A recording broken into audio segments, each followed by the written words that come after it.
Here's a famous name in the Gippsland Ports area. This is one of the famous or infamous Ball family. We've got Peter Ball from Gippsland Ports. How are you, mate? I'm very well, thank you very much. Good to see you again. Good. Mate, we've been running in and out of this bar in all these boats down here for Australia's greatest trailer boats competition.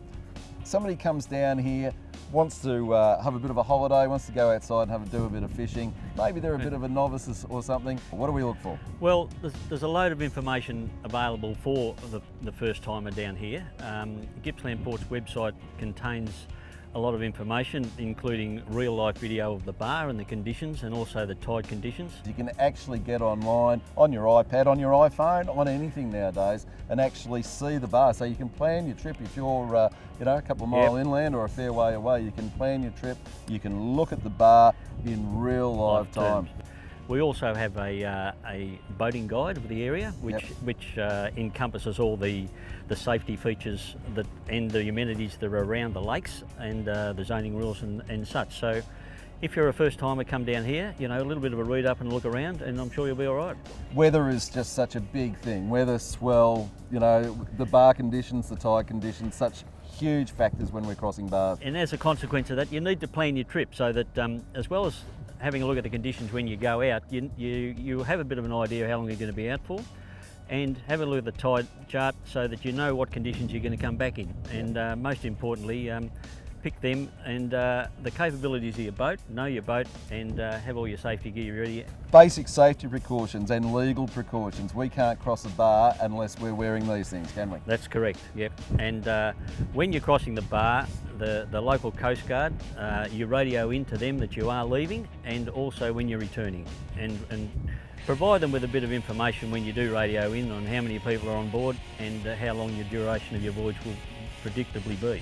It's all too easy to get out there and the snapper going well, you're getting a couple of gummies while you're there, and we'll just stay that little bit longer. You don't want to leave. No, you don't want to leave, don't you? But no, you really got to. You do need to have these things in the back of your mind, and especially at Lakes Entrance here, it is the only break on the coast for a long way, and if you get caught out there, you can get into serious trouble. I guess the biggest safety precaution of all is once you've checked all your weather and got all your gear right, is sit back and look at that bar before you go. Yes, and that's always advisable for masters of all sizes of vessels, is that have a look at the bar before you cross. Just wait for your opportunity, have a good look. The 5 minutes that you have a good look might save your life in the long run, so it's well worth it. Well, mate, as we said, there's no substitute for experience. You've got plenty of it. How about showing me a little bit? Well, let's get on board and go and have a look. Sounds good. Cheers. Let's go. No worries.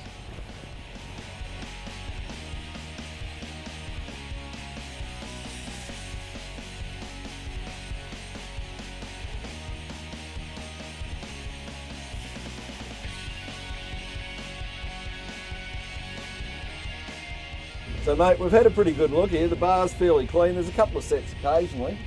But, well, that's right, yeah. And this is what you need to do. You need to sit here and just have a look at the waves coming through. We're free to go now, but over on the left-hand side you can see some breaking water. So just be vigilant and have a bit of a look and take your time. I've been on the website, had a look at the major line. It's virtually straight through. Yep. But a lot of bars you can actually have to stay to the right, to the left, go out, kick around. It depends on the bar you're on, doesn't it? Yeah, and that'll all be in your pre-planning before you came out on your boat for the voyage. You'd have a look at all those circumstances just to make sure that you're pretty comfortable with what you're doing and where you're going.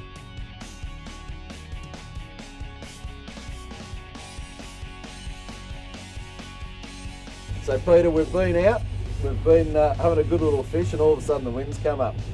What are we supposed to do? So in approaching a bar, same as coming out, get just behind the bar and just settle down, have a look at what seas are coming in, what's going out. The waves actually come through in sets, and we just need to sit on a wave and just go in. And when we're coming in, the best speed is the same speed as the wave. So if there's a fair bit of white water around, you just sit on the back of a wave and come in. But if you exceed that speed and you get caught in front of the wave, you suffer the consequence of broaching, and you could get yourself into all sorts of trouble. And if you do get picked up by a wave and shot forward, as you probably have experienced when you're, body surfing, it's a perfect example. A boat's exactly the same. You've got no steerage. So the wave takes you where it wants to take you, and hopefully you stay upright and get in. So the biggest tip of all, try and pick it in between the bigger sets. Yes. when you're coming through, try and find a smaller one and just sit on the back of them. Keep powering up. Don't go over the top because it may bottom out on a sandbar and start breaking. That's correct? exactly right. Just remember that. If you don't remember anything else, on the back of the wave is best. Just be patient, follow that wave in until you get into the calm water, and then you'll be right.